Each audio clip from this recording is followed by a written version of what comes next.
Okay, so this is going to be very interesting today. We are live with you on a Friday.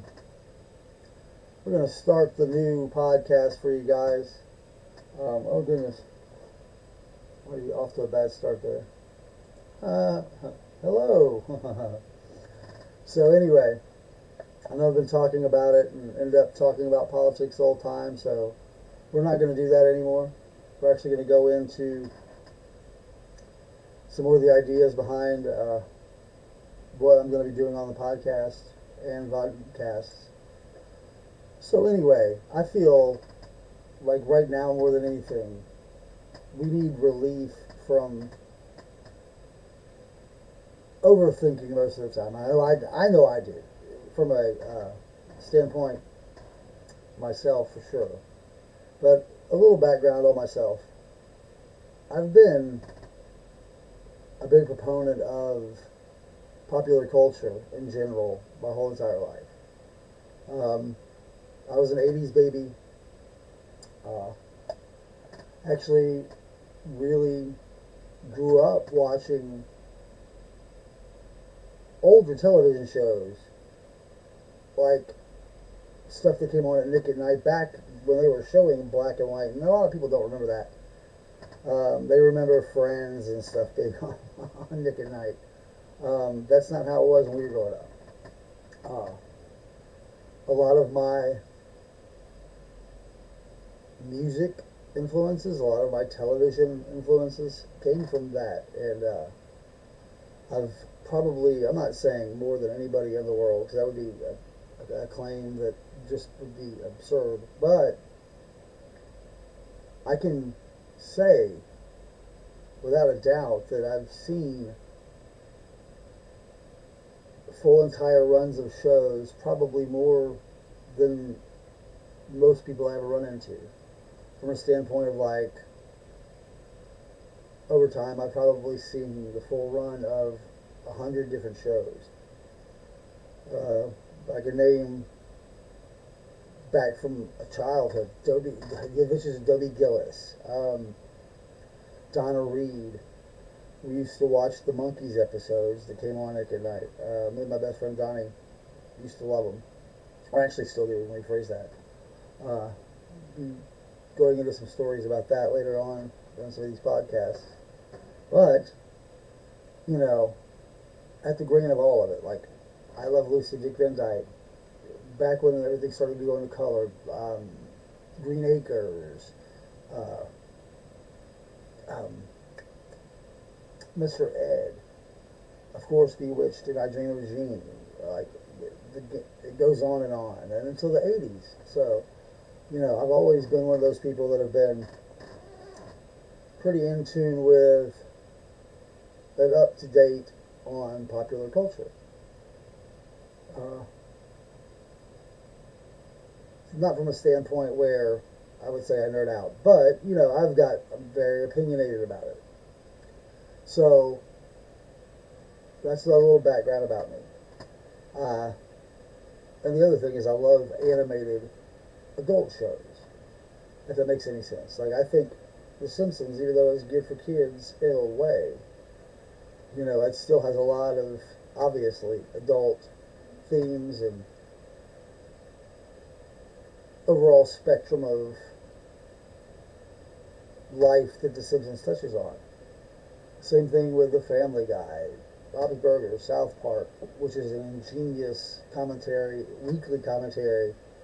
You know, I love the creativity they have, which they've had to fight for every bit of the way. But, you know, after all this time, Matt and Trey are definitely getting rewarded.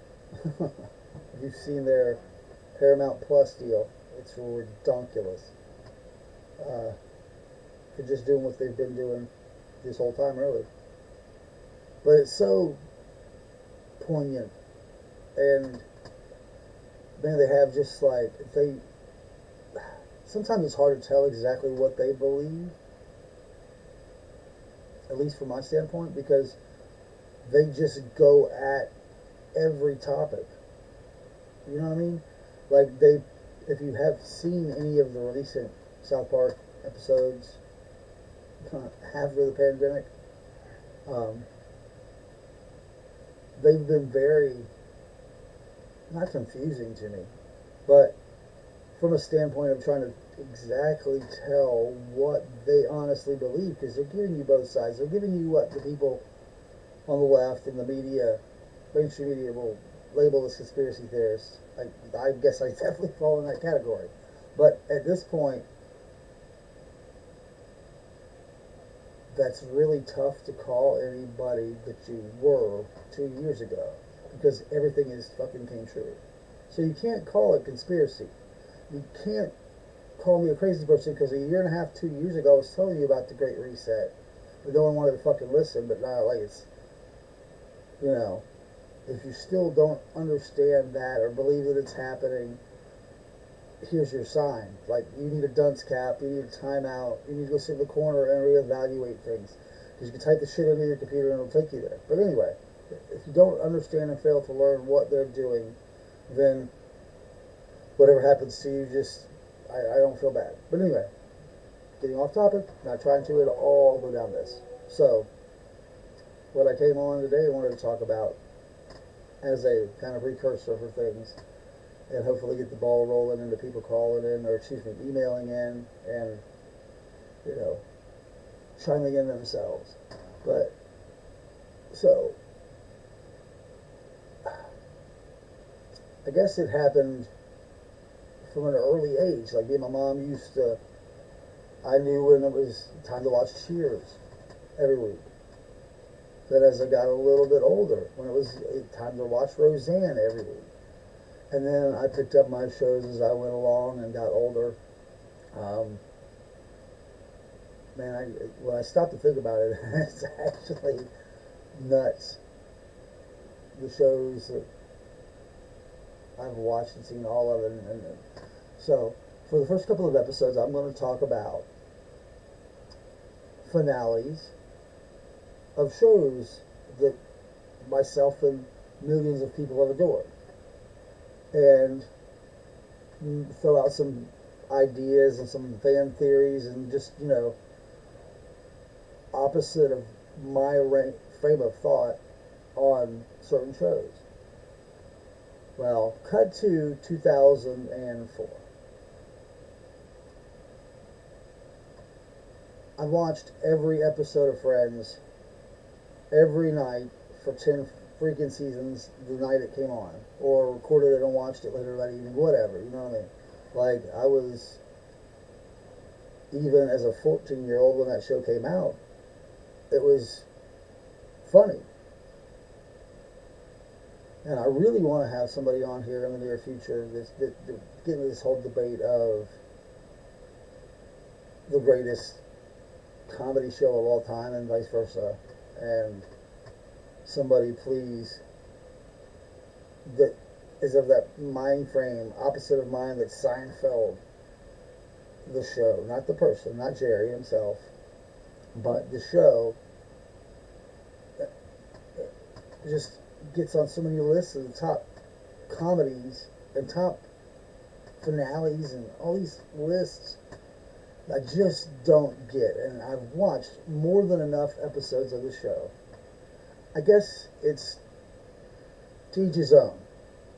The people that like that show, in my opinion, must not have had the cognitive reasoning skills to like a show where there's character development, where they're not a bunch of cry fucking babies. Like, they are the most, and again, every show has it. There's going to be characters that get on your nerves. Some things they do in their character development bother me. It happens on my favorite shows of all time. There's things that Monica does on Friends that I'm like, Jesus, she's so overly competitive, that must have stemmed from being a big fatty when she was younger, you know? Like, there's so much character development if you stop to look past the annoying part of what you may deem as a character flaw on these shows. Well, on Seinfeld, in my opinion, they all were just shitty humans. Well, it's a show that you can watch and you don't even know what's going on. Then why, then that makes it the best comedy of all time. I can name, I can name a bunch of shows in the comedy, 30-minute comedy range that just slaughter it. Before and after. Cheers is a better comedy than Seinfeld ever was. Roseanne is a better show and a better comedy than Seinfeld ever was. Hell, The Cosby Show was funnier than Seinfeld ever was. Hell, Martin was funnier than Seinfeld. It was a better show. Yeah, it was absurd, but for the proponents of people that like Seinfeld, liking Martin, you know, for, again, we had to have a debate with me sometime, and, you know, so, point being is that I was big into Friends like everybody else, and, well, when that show was gone, I'm like, I'm sure I was like millions and millions of other people in this country and abroad who were like, okay, well, what am I gonna find next to watch? What's next? And, well, right, I guess it was a year later, I want to say '05, after Friends went off in '04. Here comes this show, already with people that I liked, and, you know, from other things that I liked, as in Jason Segel, as in Allison Hannigan, as in my boy NHP, NPH, NHP, dyslexia. And see, right before that show started, How I Met Your Mother, is what I'm talking about if you didn't know by now. But right before that, I guess it would have been '04 when Harold and Kumar Go to White Castle came out. And here's Neil Patrick Harris. And, I think I've read rumors before that job on that led to him getting an audition or getting the position on How I Met Your Mother. And I'm going to go into depth on TV shows, character assessment, on what anybody wants to talk about or I feel like talking about. Well, today is strictly how I fell in love with that show from Jump Street and watched it religiously, still watch it. I've probably, I don't even want to say. But that's how I am with my favorite shows. And most things whether it's background or I'll sit and binge watch or whatever, like I'll go back and rewatch a whole entire 300 or 200 episodes of a show once a year, once every 6 months. You never know, just depends. But I still hear and see things that fuss about the finale of the show How I Met Your Mother. So, quick synopsis for anybody who doesn't really, hadn't spent any time watching that show. It's about a guy who's talking to his kids in the future and going back, and the show is in clips and events of stories.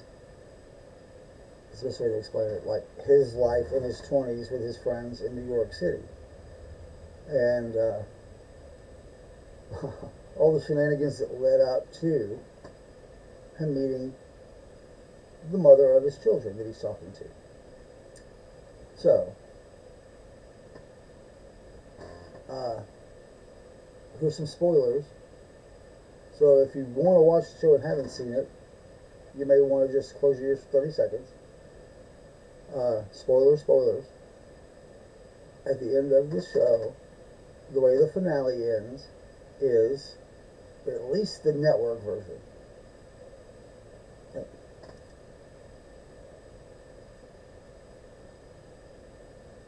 I apologize.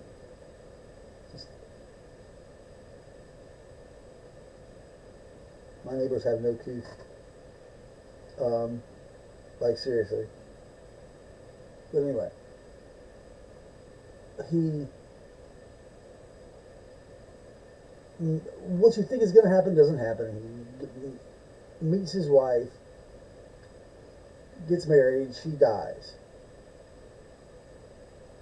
and cut to Ted talking to his kids, and that's the story of How I Met Your Mother. And she has whatever unknown disease that we don't really know when he meets her, and it's kind of through the season 9, the short amount of time and interaction that you actually get to see Ted and her together. There's really only a couple of scenes that let you in on that she's gonna be out of the picture by the finale. I mean, I don't. That's again why I don't see why people got so up in arms about it. And I don't more from the standpoint of that he ends up with. And I see both standpoints in a way. People that are pissed because she dies. Then there's people that are pissed that she dies and he goes back to Robin, because so many people who watch the show feel that Robin just was never right for Ted. Like that all these things, she just shat on him. She always put her career, but she did that with other relationships too on the show. Shabbatsky did, but she seemed a whole lot more forgiving towards Barney. But again, it goes with character development, and there's a lot of things that come into play that you don't know and that I didn't know, and even till just recently. I mean, the show's been off the air now for what, 7 years? It ran 9 years. It came out in '05, so there you go. 2014, so almost 8 years. That's crazy. Thank God for Mom, and I mean the show and my mother. But it's been able to pick up the slack while it's been gone, as far as a good show goes. But anyway, I don't really get, if they were paying attention in season 9, there's an episode where they're sitting around telling story. Oh, hold on. Yeah. Well, actually, even before then, there's an episode where he goes. Is it an episode? Season? It's in season 8. So, and see, there's an episode. Might be one of the last 2 episodes of season 8. And I'm ashamed that I think it is the second to last episode. So, he was sitting at the bar by himself, and he realizes he's by himself. It was after the time, 20 years Ted, 20 years Barney, about robots and wrestlers. And Ted's sitting there by himself. And he goes, well, I'd go home, but that's not the first thing I'd do. And he runs to the wife's house, or the future wife's house, and goes, we're going to meet in 45 days. But, I'm here now, and wishing and wanting I could have every minute of those 45 days. But I'll take the time right now until your boyfriend comes and, the guy comes, what's his name? Brain fart. Anyway, comes up and bops him, knocks him out. Well, right there you could start to decide, like, if you're smart enough. Okay, so, yeah, in the grand scheme of things, you would definitely want as much time with the person you love. But that being stated by someone like Ted, that gesture in that show with this character leads you to believe, in my eyes, it did for me, like, well, he's saying that because he's obviously not gonna get to spend as much of his life and her life theirs together as he would like. Like, she gets taken from him too early. And that's what I thought before they even went to season 9, before they even did that. But there was a hinting in season 9 where she... I'm going to lose my mind on these people here. Fucking inconsiderate pieces of shit, man.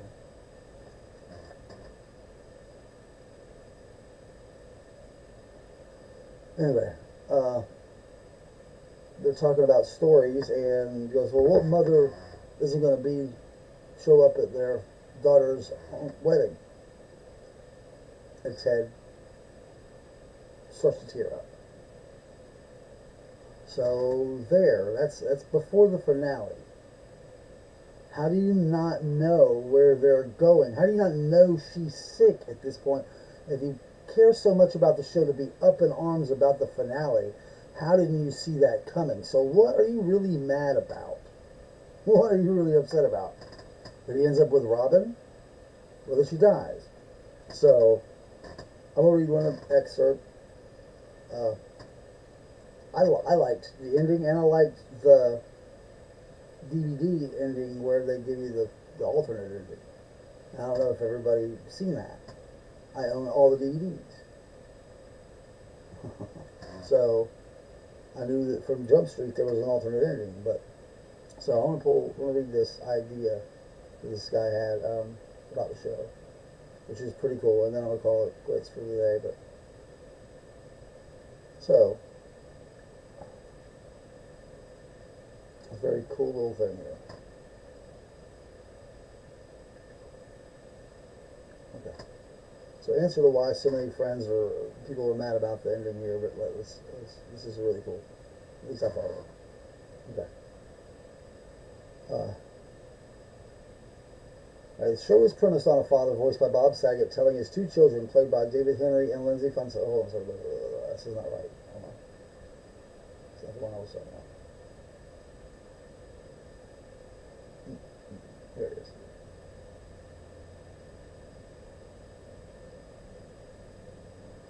It's not the right one. Dang it.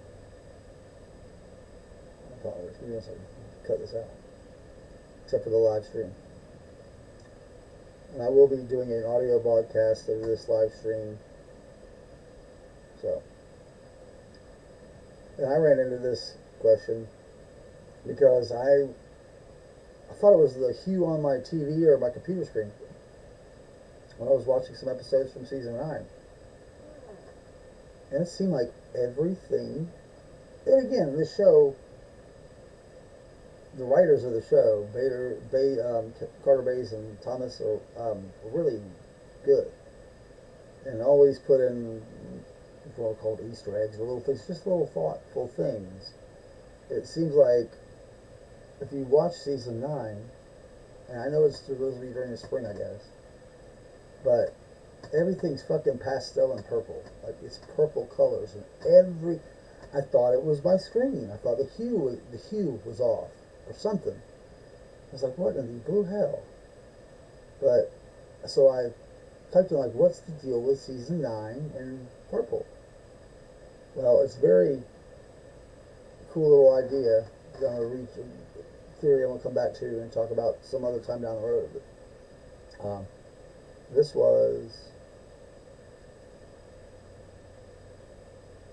the ending.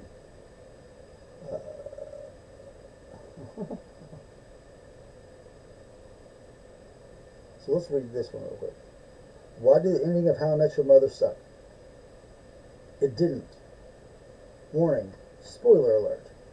So on that note,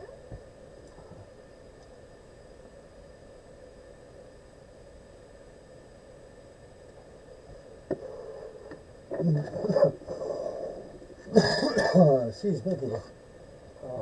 The only podcast I've been on earth. Excuse me. This is for the people who are watching the back access or actually watching the video. But 2 seconds ago.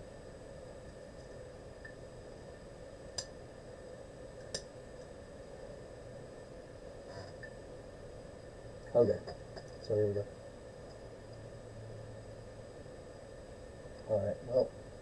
Why did the ending of How I Met Your Mother suck?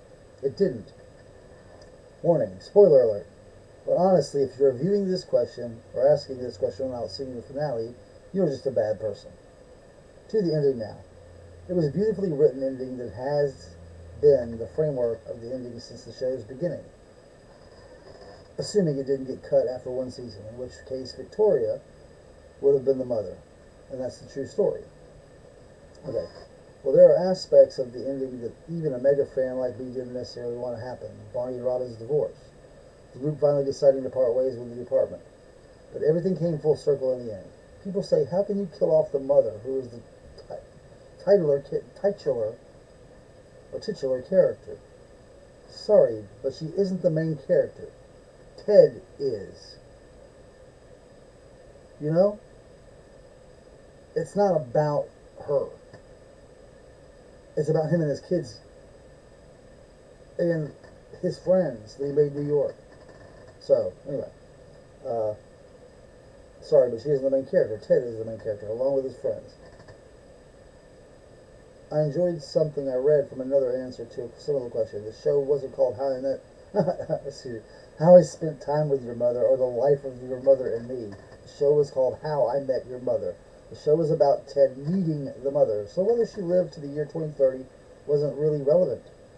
And it added for some great moments in the show that makes so much more sense now. The Time Travelers episode, the one I referenced. The Time Travelers episode where Ted says he wishes he could have ran to the mother's apartment just to spend a few seconds with her. And I haven't read this one yet, guys. Swear to God. This is one of the ones I didn't see when I was looking through some of these. But, well, on my son. So we're learning this stuff together. So, anyway, the Time Travelers episode where Ted says he wishes he could have ran to the mother's apartment just to spend a few seconds with her that he didn't have before, even if it meant getting punched in the face by Lewis. It meant so much more knowing she's dead now. Well, unless you made the inference, like I did when I was watching the show in order. So anyway, oh, this is craziness. Like you would swear. I read this, and this is not one of the ones that I read. Because then again, what I was just talking about, this guy references. It's crazy, kind of crazy. But again, smart people that watch the show, that love the show, seem to come up with some of the same ideas. So yes, it meant so much more knowing she's dead now. If she hadn't been dead, Ted would have just come off as clingy weirdo, right? Exactly. Or when it flashed towards the future in season 9 episode, and the mother says, "What kind of mother wouldn't miss her own daughter's wedding?" And that was not the finale. It's at least 4 or 5 episodes before the finale, if I'm not right, if I'm not wrong. Yeah, and Ted just sort of breaks down, presumably because he knows their time together is limited. I found that rewatching episodes, especially later season episodes, made the ending mean so much more. And that's my point to the people that say the ending sucks. No, you suck. You don't get it. The endings to shows that sucks is Seinfeld, is Sopranos.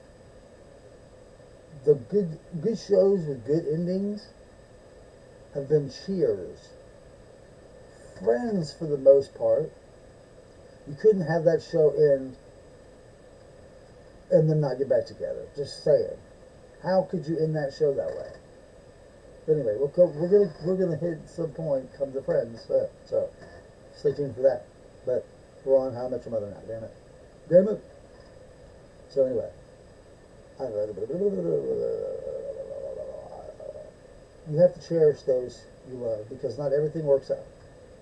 And it isn't we know nothing about the mother. They showed all the big moments in her and Ted's life.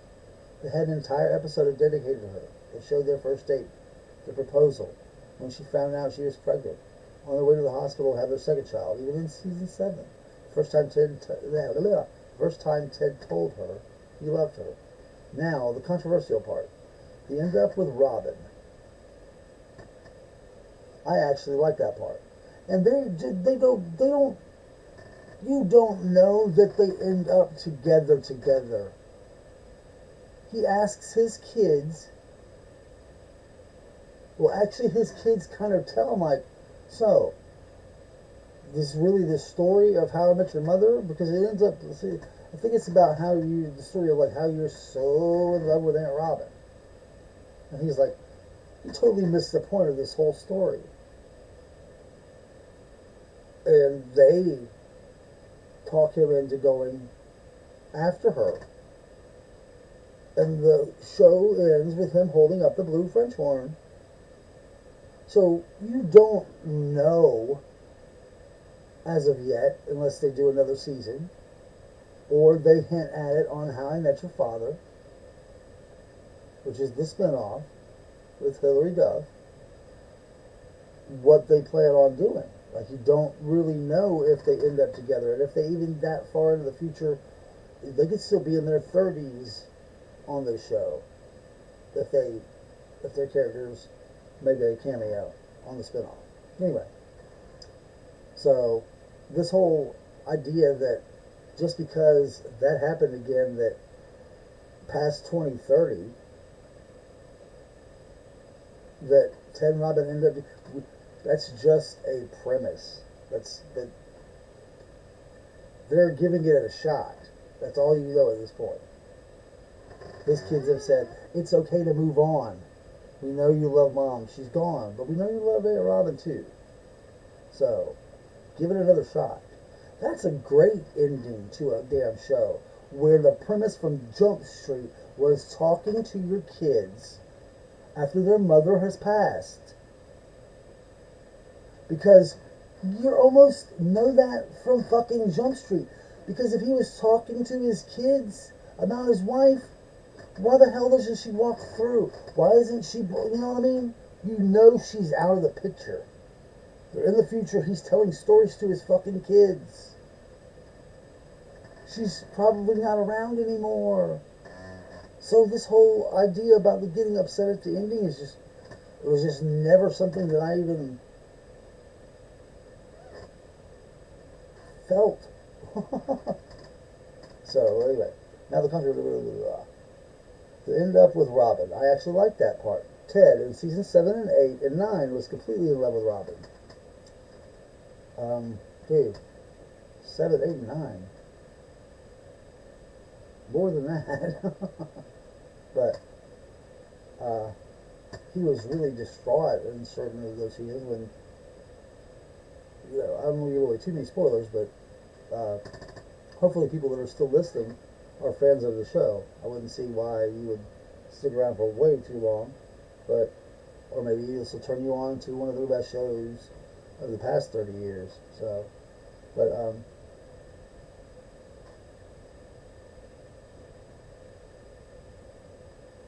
obviously conflicting interests prevented a romance from flourishing. Yet, when they were both much older and Ted's kids were teenagers, close to adults, it fits that they finally ended up together. Robin didn't want kids. She didn't have kids. Ted wanted kids. He had them. And now Robin and Ted could be together. The kids aren't young enough to freak out Robin. They're mature enough for Robin to enjoy their company, I would imagine. The divorce with Barney was sad because it was completely unraveled. It completely unraveled nearly 6 seasons of character development for Barney. But as I said, well, okay, let's address that. We don't know that because Barney ends up having a kid after Robin and has this great epiphany in a scene where he's like telling these girls at McLaren's, go like, what are you doing out here drinking on 12 o'clock during the day on a fucking Wednesday? Like, go make better choices. So I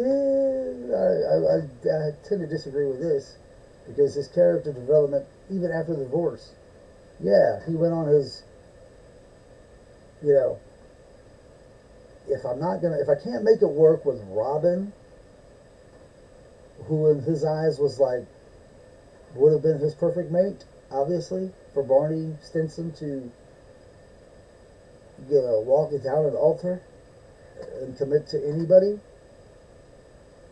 So he goes on his little, you know,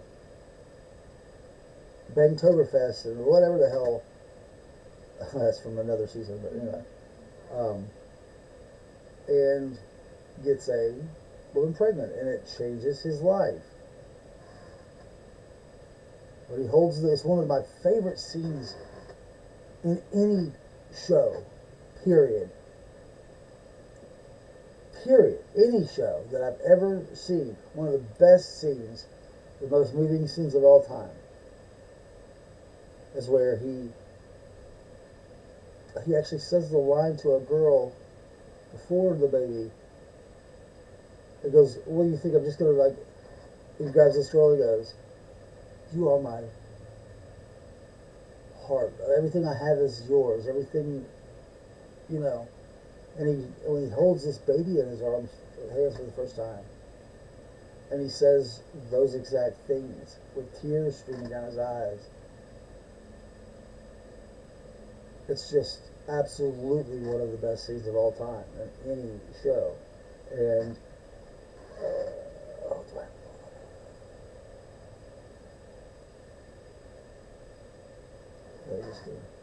Hopefully this won't give me too much trouble.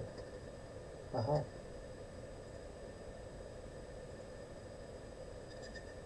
so crap. So I'll show share. Hold on, let's see something. I want to share. There we go. Okay, so anyway.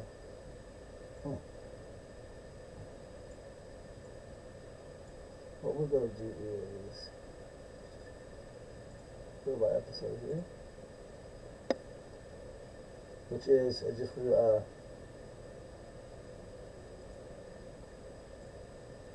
I can't. That's not the last episode.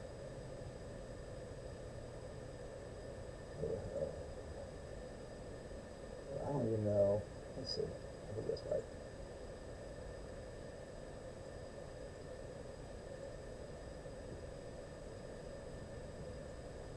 So bear with me here. I just, while it's pulling up, some people don't quite understand that. The feeling I've never, let me go back. Here comes the, So? This is working right, Marvin and Daisy?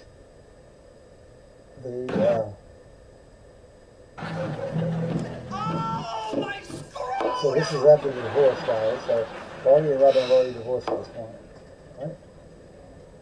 Yeah. I can't get out of this thing. I'm holding it. She leaves.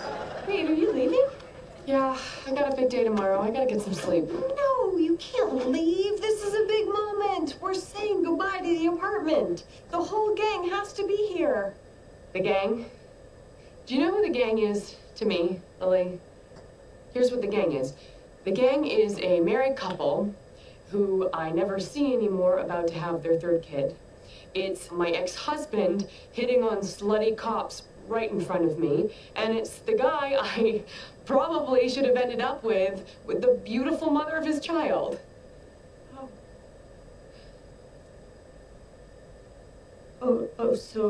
So what? This is all just over then? Our whole friendship is just over?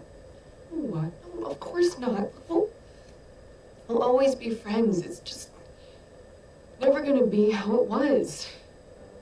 It can't be. And that doesn't have to be a sad thing. There's so much wonderful stuff happening in all of our lives right now. Like more than enough to be great. Okay, so that's ultimately where I would like to make a very good point about the show and what they say the show's about and all that good stuff. So, this idea that it was about the mother or whatever, right there, what Robin just said was what the whole entire spectrum of the show was about. In their 20s and their 30s, and ultimately, the same thing with Friends, the show Friends. you kind of have this these glory days, excuse me, where you kind of take for granted later how good friends you were with somebody, and just how it can, you try to make vows to be in each other's lives, and you know, the good ones really are always there. And that's what the show was, and that's what these people were to each other. That's the reason Ted chose having Robin in his life. They're not getting married to Victoria, like, more spoiler alerts, but, yeah.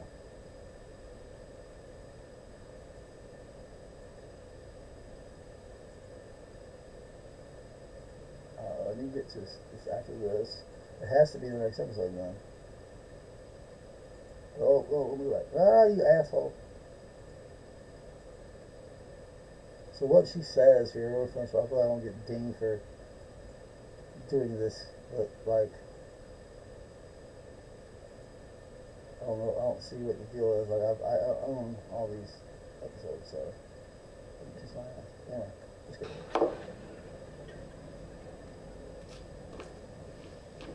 I can't get out of this thing. I'm holding it. Wait, are you leaving? Yeah, I got a big day tomorrow. I gotta get some sleep. No, you can't leave. This is a big moment. We're saying goodbye to the apartment. The whole gang has to be here. The gang? Do you know who the gang is to me, Lily? Here's what the gang is.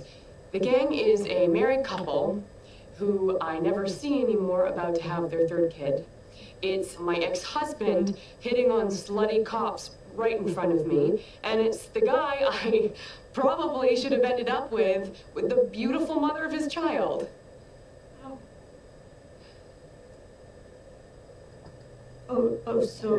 So what?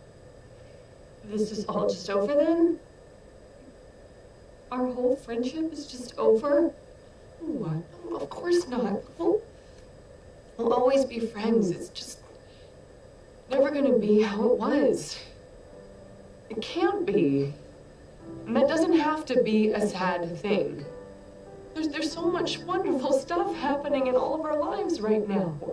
Like, more than enough to be grateful for. But the five of us hanging out at McLaren's, being young and stupid, it's just not one of those